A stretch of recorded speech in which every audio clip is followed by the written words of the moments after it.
And so I'm gonna click into the game, and I'm not touching the mouse right now. Oh, dang. So if it's got a plus on it, it's identified that as a target. Dude. You might have recently seen an article about a new machine learning hack and how they work on any console, any platform, undetectable, powered by AI. There's videos of it working, going viral on Twitter. Every gaming news company has an article on it, and this immediately had all of my attention.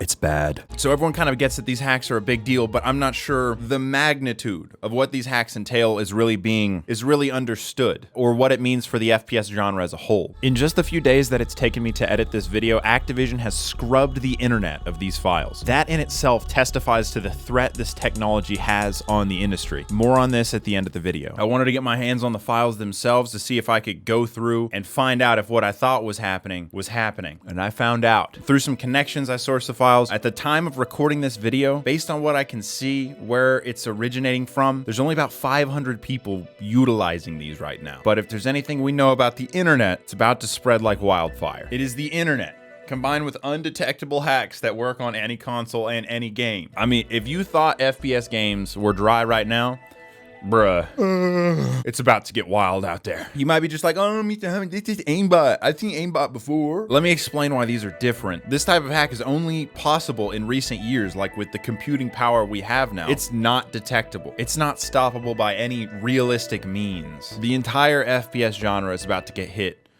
really hard. A standard aimbot works by intruding upon the game file to get the player's location and snap the target. You know where they are. You can spectate someone and see this person's hacking, right? It's not hard to tell that that person's hacking. And aside from that, because it's using the game files themselves, you got things like BattlEye, Valorant Vanguard. Now, these hacks are still plaguing games like Rainbow Six Siege, Warzone, PUBG. I mean, they're unplayable at times, but a majority of the time, you'll still be able to play and have some decent fun. I'm here to...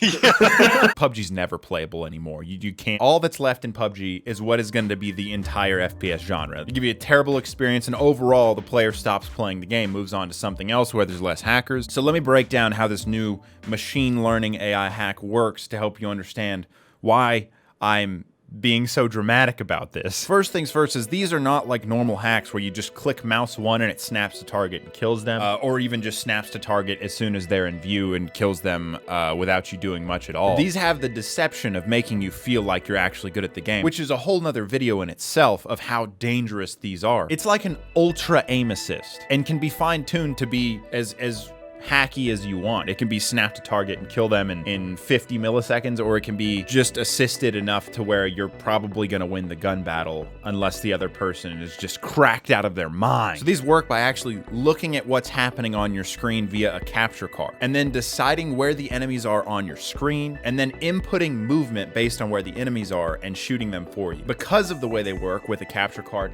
you can run it on a totally different system. So I've got a 2 PC setup here. I could be playing Valorant on my gaming PC. My capture card that goes through to watch my stream is twitch.tv/basically homeless. It uses that information and an NVIDIA capture card to scan what's happening on the screen. It does that with Python, which I've been using a lot recently in a lot of my other videos. So you've got your capture card in Python running on another computer, scanning where the enemies are, and then it uses a device called a Titan 2 to then take that information and input into the game however it sees fit. This device, all it does is confuses the computer into thinking it's a controller, and that's not detectable because of the nature of how it runs on another system and then inputs through this. When I plug this into the computer with the settings that I want, it shows up as an HID device, which is then able to put in...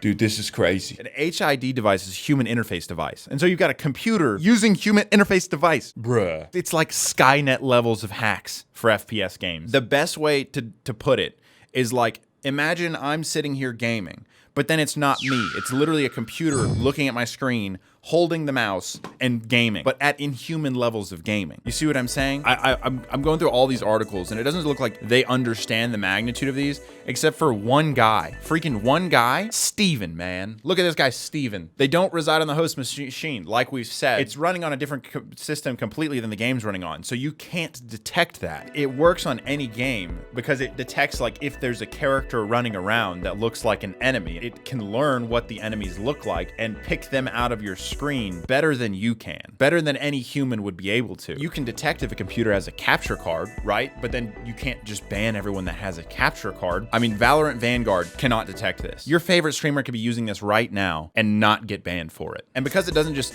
snap to target, it uses an aim assist.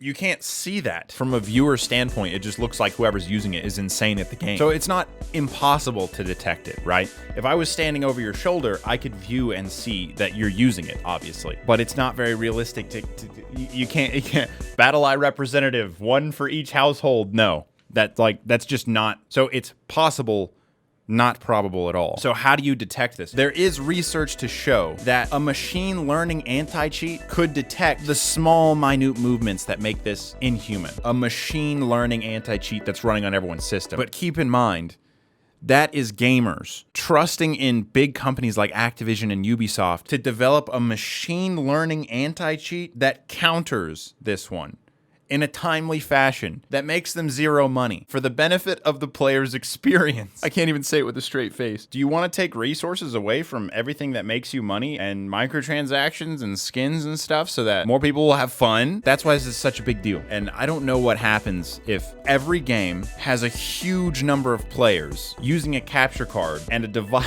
Like, what happens when everyone's hacking? It's just a big hack off. It's just a big hack off. What do you do? What do you do if it's a big hack off? All I'm saying is that throughout gaming history, we haven't really been able to count on the AAA gaming companies to look out for what's best for the player. It's gonna be bad.